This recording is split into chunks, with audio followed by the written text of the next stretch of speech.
My name is Anka. I'm 95 years old, and I still live in Prague, the same city where everything began, where life gave me its most precious moments and its worst nightmares. Every afternoon, I sit on this old balcony with a cup of tea in my hands and a worn photo album by my side. Sometimes, the wind turns the pages on its own, as if it too wants to revisit what lies hidden in those memories. What I saw, what I lived through, changed not only my life forever, but the world around me. The past comes to me with such clarity that it almost hurts.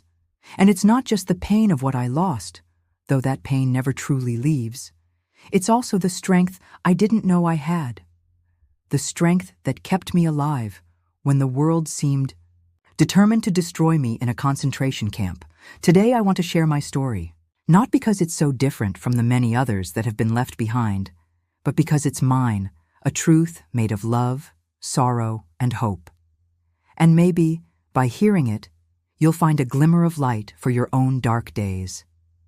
Because even when everything feels lost, life still has a way of blooming.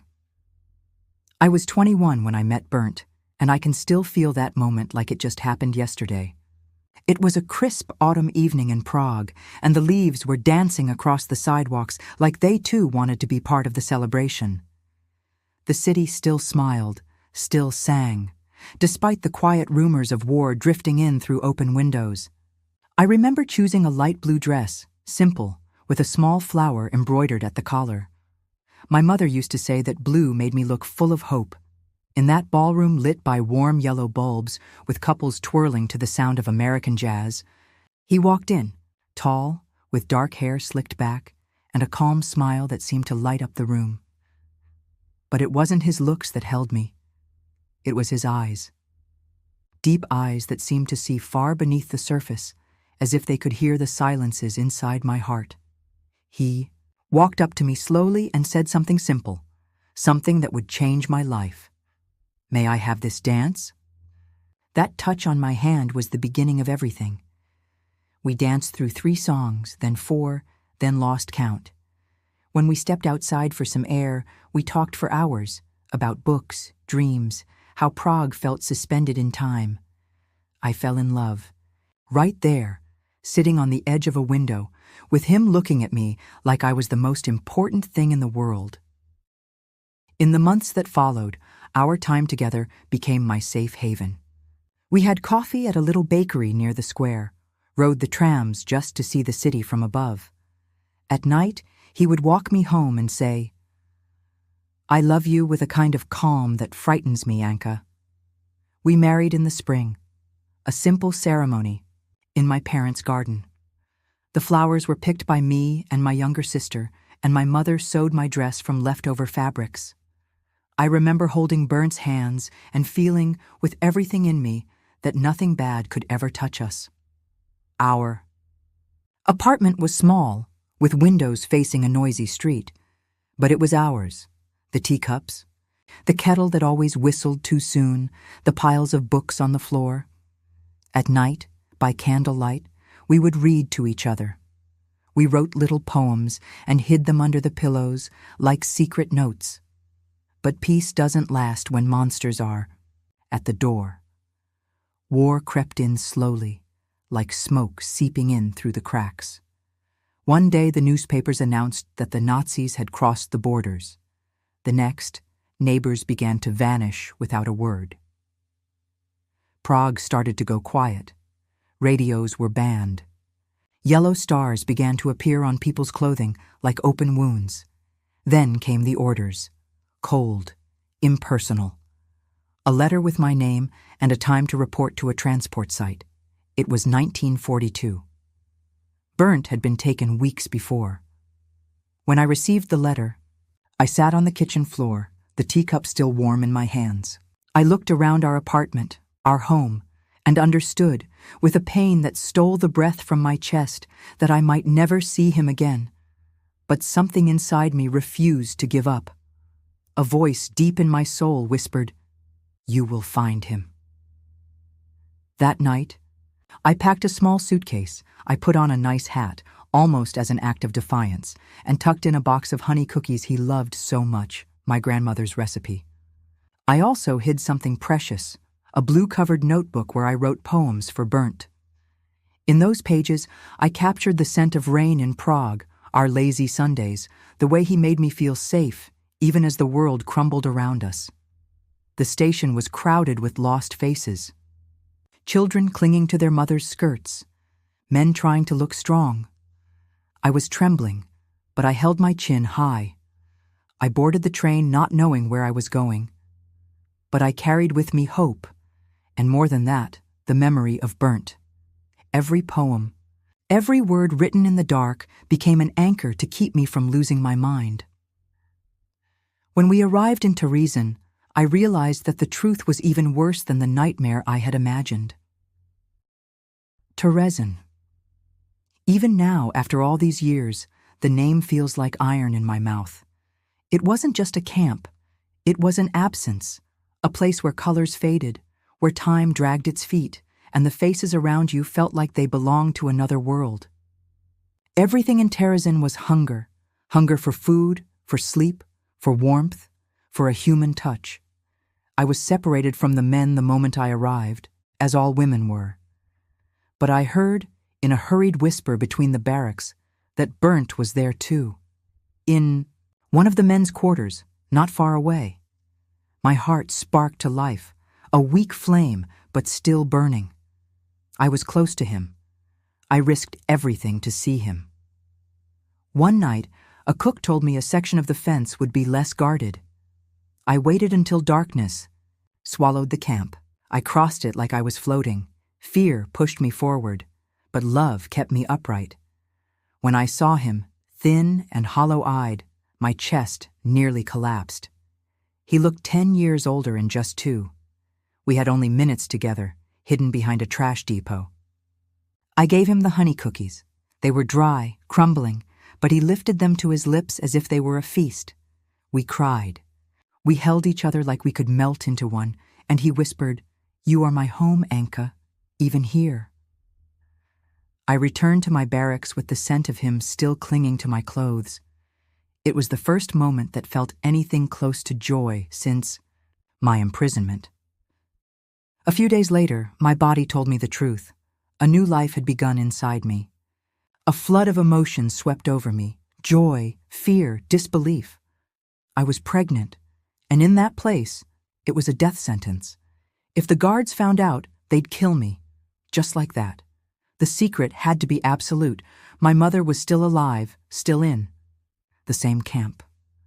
When I told her, her eyes filled with tears. She took my face in her thin hands and said, "You will protect this baby, no matter what. Life must go on, even in hell." I wore loose clothing, avoided eye contact, and worked twice as hard to stay unnoticed. At night, I hummed a lullaby my grandmother used to sing about rivers always finding the sea. It soothed the baby. And me too. I shared my bunk with a woman named Lena. She noticed my belly growing, but instead of fear, she smiled. "You're carrying a miracle," she whispered, her voice raspy. She gave me a scrap of dingy fabric to help conceal my stomach and taught me little tricks to hide. The nausea. At night, she made up stories to distract us. Tales of magical places where food was made of light and no one ever grew old. She became everything to me in those days. My sister, my mother, my nurse, my only anchor. The cold was brutal. We slept, curled against one another, trying to steal a bit of warmth. Meals were a thin soup, more water than food. Disease spread like smoke, and every day someone died. But I kept going, because inside me there was a promise, a tiny heartbeat reminding me the future still existed. Then Bernd was transferred to Auschwitz. An officer told me with a smirk that he was being sent somewhere more productive. I was stunned. I couldn't breathe. My body shut down like it had frozen from the inside out. That night, without telling anyone, I went to the guards and volunteered for the next transfer. They didn't know I was pregnant. They just wrote down my name. I was taken to Auschwitz. in a freight train, crammed between dozens of bodies, filthy, silent, trying not to cry. Nothing could have prepared me for Auschwitz. It was death, alive. The air reeked of ash, like a warning that hope had already been burned away. The sky seemed lower there. People moved like ghosts. My hair was shaved off. My name replaced by a number. My clothes swapped for a rag. But I held on to one thing, the engagement ring Bernd had given me. I hid it in my mouth for hours, then stitched it into the hem of my dress. It was my last thread to him. My pregnancy advanced. I didn't know how I was still standing. My body was a silent scream.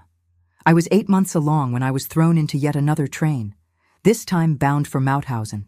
It wasn't a transport anymore. It was a coal car. No food, no water, no air. People fainted, children sobbed, women stared with empty eyes. I whispered to my belly, "Hold on, we'll get there. You will be born. You will live." And then, in the icy early morning hours, the train stopped. I was already in labor. There I was, on the filthy floor of a cattle car, no doctors, no towels, no help. A guard saw my condition and laughed. "Keep screaming, I don't care," he said with disdain. But I didn't scream. I refused to give him that satisfaction. I closed my eyes, clenched my teeth, and let nature do what it was made to do. And it did. There, surrounded by darkness and despair, I gave birth to a baby girl. I named her Eva, life in Hebrew. She let out a soft cry, like a whisper, and that sound was more powerful than any bomb. I wrapped her in a rag Lena had given me weeks before and looked up at the sky. The stars were gone, but still, I made a promise. "You will know the light, my daughter. I swear it." Sometime later, I woke up to a strange sound, something we hadn't heard in a long time. Silence. But it wasn't the heavy silence of death, the kind that wrapped itself around us every night in the camps. It was a different kind of silence, one that hummed as if the world were holding its breath. Then I heard footsteps, many of them, but not German boots, not guttural screams of commands. These steps were different. The voices were different. A language I didn't immediately recognize. The war was over. The news spread like fire. Someone shouted, "The Americans are here!" Another woman fell to her knees and began to pray, and I could only look at Eva, curled against my chest, weak but alive. Her eyes were wide, dark, and alert, as if she already understood everything. We had survived, but around us, almost everything had died. It took me a few days to stand on my feet. My body was wrecked, but my soul was starving for air, for solid ground, for a future. With the help of an American nurse, I got milk for Eva. She drank like a starving bird and fell asleep with her mouth open, as if she were dreaming. I was transferred to a refugee hospital. There, for the first time in months, I saw a mirror. I barely recognized myself. The bones in my face looked like they had pierced through the skin. My eyes were dull, sunken, and my hair, what was left of it, seemed forgotten by time. But I was there. I was still Anka, a mother, a survivor. I asked about Bernd. At every relief station, every list of freed prisoners, I searched for his name with trembling fingers. But he wasn't on any of them. A Russian soldier looked at me with quiet sorrow and said, "Auschwitz didn't leave many alive." I didn't cry. Not then. The pain was so deep it had frozen. I just held Eva tighter. She was all I had left of him and all I had left of myself. The next days were a blur. I was sent to Prague with other women. There I realized the world had gone on without us. People walked the streets, sold flowers, laughed, as if horror had never happened, as if a part of the world hadn't been torn out by the roots. But I couldn't stop. I had a daughter to raise. My parents were gone. They met the same fate as so many others. But a distant cousin took me in. She had a small room, but it was clean, and her heart was large. She told me I could stay until I got back on my feet. I cried when I saw a bed with real sheets, something so simple, and yet so sacred. Eva grew quietly those first few months. She hardly ever cried, as if she had learned in the womb that the world was too dangerous for noise. But slowly, the sunlight returned to her eyes. She smiled for the first time when she saw a cat cross the street. She laughed when the wind touched her face. And I cried in secret, because I didn't know how to protect her from everything that was still cruel in the world. I found work as a typist in a small publishing house. The pay was low, but it was honest. Words had always been my refuge. Sometimes, at night, I would write letters to Bernd. I could never send them, of course, but I needed to tell him about Eva, about her first steps, her first words, about how she had his eyes, his forehead, even that way he used to wrinkle his mouth when he disapproved of something. When Eva was little, she would ask, "Mama, why don't we have Grandma and Grandpa?" And I would take a deep breath and say, "Because they went to live in heaven, my love, and one day you'll meet them." One night, she looked at me with that serious look only children can give and asked, "Did Daddy go live there, too?" It took me a while to answer, but finally I said, "Yes, sweetheart. Now he's like a bright star in the sky." As the years passed, I realized I couldn't live only as a survivor. I needed to rebuild. Eva deserved that. So I began to speak. In schools, at events, in synagogues. I shared my story. I shared hers. I would show her baby picture, so thin, wrinkled, but with that spark in her eyes that said, "I made it." People often asked how I stayed sane, how I survived childbirth, how I stayed alive while everything around me collapsed. And the answer is simple, but not easy. Love. Love for Bernd, who gave me strength even in absence. For my mother, who taught me to sing, even when life tried to steal our voices. And above all, love for Eva. She was my mission, my anchor, my revolution. Today, Eva has children of her own, my grandchildren. They play in the garden and call me baby. They don't know everything, not yet. But one day they will, and I'll tell them, the way we tell legends, to remember that even among ruins, life insists, life resists. Sometimes, I sit on the terrace at dusk and look up at the sky. I search for the brightest star, and I speak softly. She grew up, Bernd, our daughter. She grew up. And inside me, I imagine his voice replying, "I know, Anka, I know." If I could leave you with one message now, it would be this. Even on the darkest days, you can still choose to believe. Hope isn't a certainty, it's a decision, and that decision is what kept me alive. Write. Pick up a notebook, like I did with my poems. Write what hurts, what you dream of, what you love. Take a step, even a small one. The light is inside you, even if you can't see it right now. And if you'd like, tell me what still gives you hope. Thank you for listening.